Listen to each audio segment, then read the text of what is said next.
Welcome to another video. Today we're going to be talking about our favorite Spider-Man. So as everyone knows across the entire globe, No Way Home comes out in not as the time I'm recording this. I'm seeing it in almost exactly 3 days. In 7 hours. Are our expectations too high for this film? I don't know. I personally, I don't think so. But my skew was recently, or my vision was recently skewed by a video that came up on my feed by someone who made it to the world premiere. It's amazing. I don't even, like, no spoilers in this video, no spoilers. But like, whatever you think about the movie, you don't know. You just don't know. Our expectations actually weren't high enough. They weren't high enough. And they had seen it, obviously, well before everyone else. So their reaction made me go, like, am I underestimating what this movie is going to withhold? So let's just take a second and let's review what we do have. In terms of, like, what's going to be in the movie, what's not going to be in the movie, what's, like, a pretty okay thought, like, oh, you know, will Toby and Andrew be in it? I feel like that's an okay thought, but, like, will Godzilla be in it? You know, probably not. You know, if we had to assume. First things first, I just want to run this quick, like, 2-second clip from a recent promo that is just gonna, like, be the center point of what I reference throughout this video, or at least I want you to be thinking about it. So yeah. Essentially, Tom Holland says something along the lines of so put your fan theories to rest, or don't, or something like that, or maybe they're true. We're going to see things in this movie that you've never ever seen before. Multiverse, which, okay, you might have seen them before, but I promise, not like this and not together. Also, Peter Parker is finally heading off to college and the word is out. So yeah, everyone knows that he is Spider-Man. So throw your fan theories out the window. They're probably not true. Or are they? Or are they? Or are they? And, like, I wouldn't have cared much about that if it was in the marketing, say, like, months ago, or, like, even weeks ago. But, I mean, this was, like, a recent decision to have him just go on live television and say that. Which is pretty crazy. So, like, I feel like that's not Marvel, like, trying to cover their asses. Like, that's really just them winking at us as an audience because they know that everything we put online is, like, damn near true. So they're like, fuck it, let's just promote with this. So there's that clip, which I'm going to be thinking about a lot during this video. Now, mind you, this is all just a matter of my own opinion. I'm not saying, like, oh, this is what you should think, or these are what your expectations should be. I just think, like there's just certain things that will definitely happen, and certain things that will definitely not. So yeah, let's start with just Toby and Andrew. Will they make it to this film? Again, that video of that guy kind of has me convinced that they will. I mean, he kept calling it the greatest superhero movie of all time. Wait, the greatest superhero movie of all time. Of course, obviously, you can only trust fans so much. You know, there's a lot of exaggeration. I was a fan of a lot of movies people thought were complete garbage when they came out. So, you know, you can't totally rely on that, but nonetheless, it's been one of the, like, biggest predictions, like, so far for this film. And, like, with Tom Holland's little ad, with, like, the response everyone's given, I mean, Toby just kind of, like, winked at some dude when asked about it, and then, said nothing else. So, I mean, what are we left to assume other than the fact that, like, Toby's definitely in it? I put Andrew second in terms of who I think is going to be in it. Not that I think he has any less chance or should be in it any less than Toby. I mean, I have a biased opinion because I like Toby more, but I don't know. I just feel like Andrew kind of has resolved business with his villains, whereas Tobey's villains, like, I don't know. Like, Sandman was just kind of like, I'm sorry, I'm gonna go save my daughter now. Don't kill me. And Peter was just like, okay. And then, like, Doc Ock was like, oh, I'm sorry, Peter. Like, I fucked up. Let me sink this into the river with me. You know, they were, like, kind of being homies for a second. Whereas I feel like they can find their peace now, you know. Et cetera, et cetera. So I feel like if anyone has more of a chance, it will be Tobey. But ultimately, I think both will end up being in this film. There's just no doubt in my mind. I mean, Sony has full control over it. They know what they're doing. They created this entire, like, Spider-Man franchise in and of itself, separate from the MCU anyways. So they kind of have, like, control to do this with. So those are, like, obviously the two most likely picks for who's going to be in the film. Venom.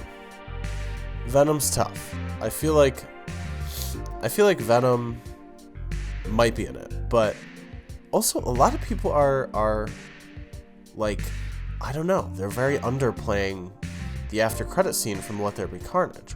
I don't know if you've seen the film yet, but I'm about to talk about the after credit scene. So if you haven't seen it, go watch the movie just real quick and then come back and we can continue. So after credit scene, obviously there's the multiversal, like, kind of switch, and then you see Venom and what's his name, Eddie, in the MCU, and yeah, now you know. It's like they see Spider-Man on TV, they're like, holy shit. I think, like, they have no reason to not immediately go to Spider-Man.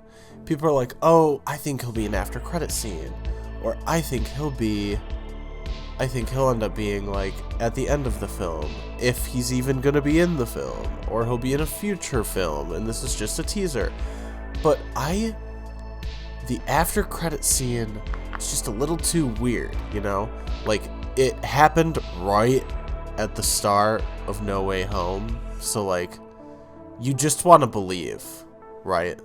That, like, the newscast, or the news broadcasts that Eddie was seeing was just delayed by some means, and Eddie came in, like, right when the spell got activated, and then merged his world into the MCU, and now he's gonna go save Spider-Man, or work with Spider-Man, something, even just meet Spider-Man. Another huge prediction is that all three of these characters, Tobey, Andrew, Venom, are going to just, like, if any of them are going to show up, they'll show up at, like, the final battle, where you see them all on the Statue of Liberty.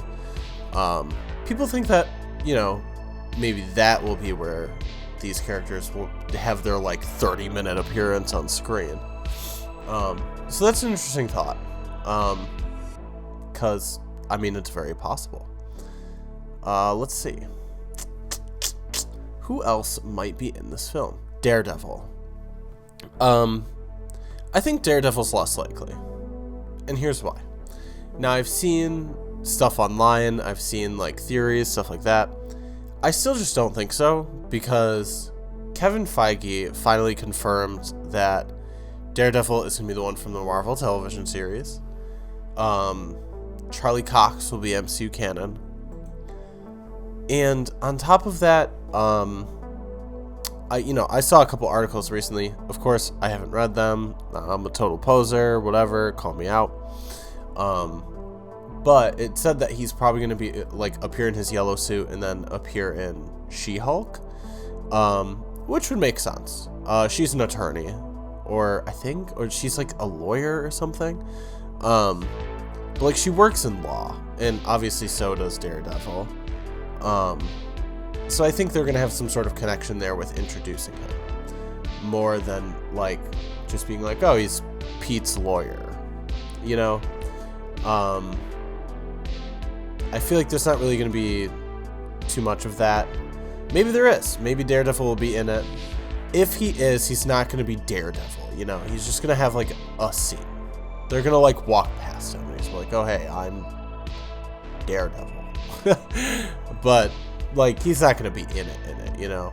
I mean, again, that's what I think. I just think he's less likely to show up than Tobey, then Andrew, then Venom, and then Daredevil. So that's my tier list right now of expectations. Who else? Who else could like possibly appear in this film?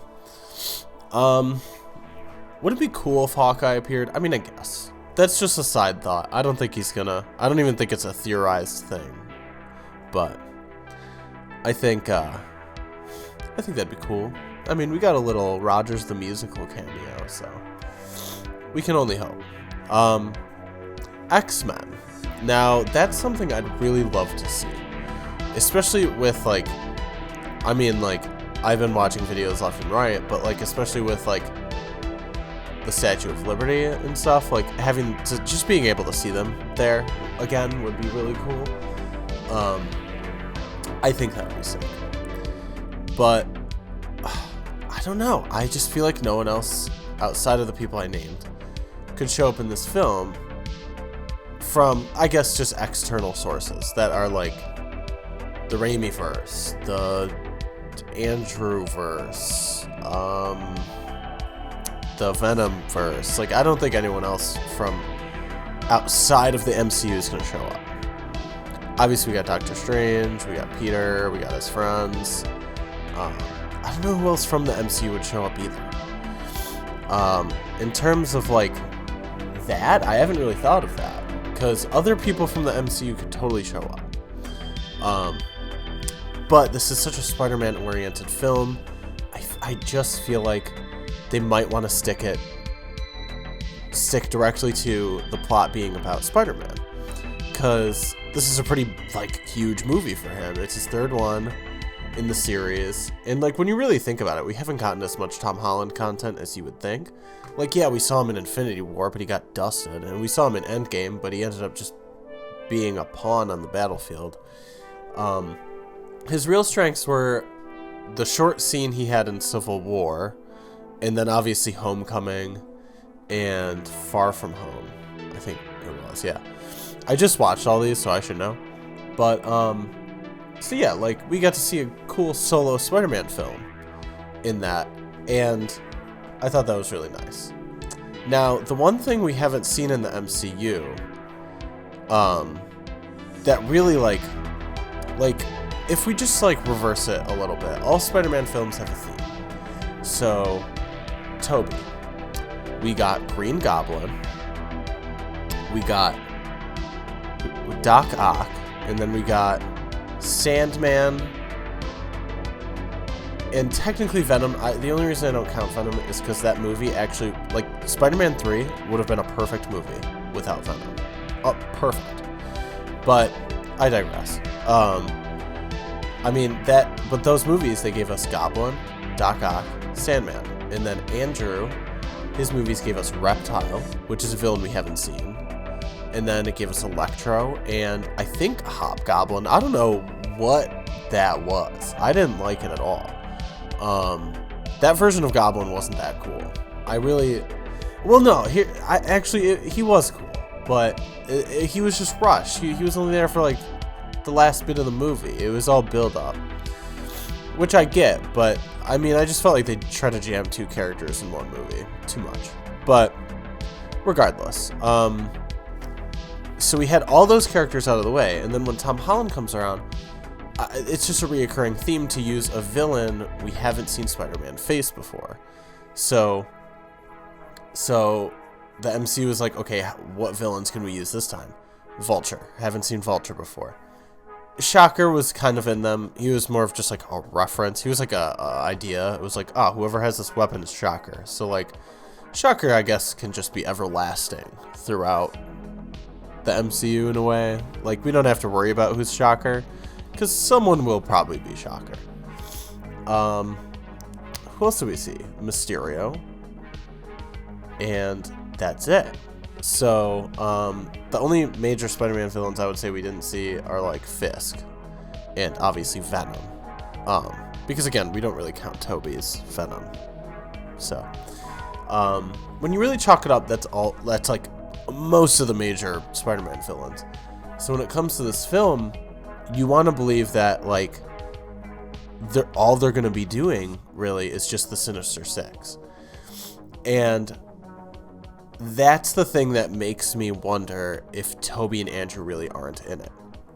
Now, I definitely have a stronger feeling that they will be than they won't be, but the reason I think that they wouldn't be is because, like, they're like, okay, we just want Spider-Man to face the Sinister Six, and we don't want to reboot him again.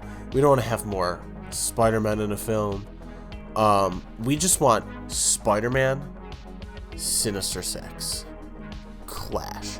And also, I feel like, I mean, like, there's these articles going around, there's all this stuff going around that Tom Holland is going to do 3 more Spider-Man movies. Of course, in an interview, he had a strange reaction to that.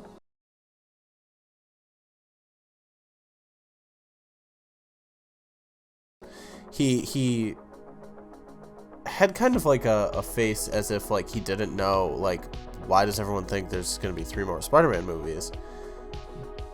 But I'm pretty sure, like, a director or someone, like, had said, like, oh, Tom Holland will be doing 3 more Spider-Man movies. If Tobey and Andrew weren't in this, that's why I think they wouldn't be, is because there's going to be more Spider-Man movies. They'll be like, okay, we did Sinister Six, now we're going to do Spider-Verse in live action. And then they'll both be out of the way in separate events, you know? They wouldn't want to mix them together. Maybe they'd want to break it up into 2 different events. But that doesn't deter me from completely convincing myself that they will 100% be in it. And I want everyone else to do the same. I want you to go to your friends and be like, hey man, no need to worry. They are going to 100% be in this film. And when your friend says, how do you know? I just tell them you just know. You just know. They just are going to be. And if they ask you to provide evidence or facts, either send them a link to this video or just tell them to stop asking questions and that you're right. This has been my Spider-Man pre-discussion. Sure. This has been my Spider-Man pre-discussion on No Way Home. Hopefully you guys found some solace in this, and that you kind of feel a little more prepared for the movie. Maybe have some different viewpoints. Maybe have some better idea of where the film might go. Who knows? Hopefully I helped you in some way. If I did, feel free to like the video. Also, feel free to subscribe to the channel. I'll see you guys in the next video. Peace.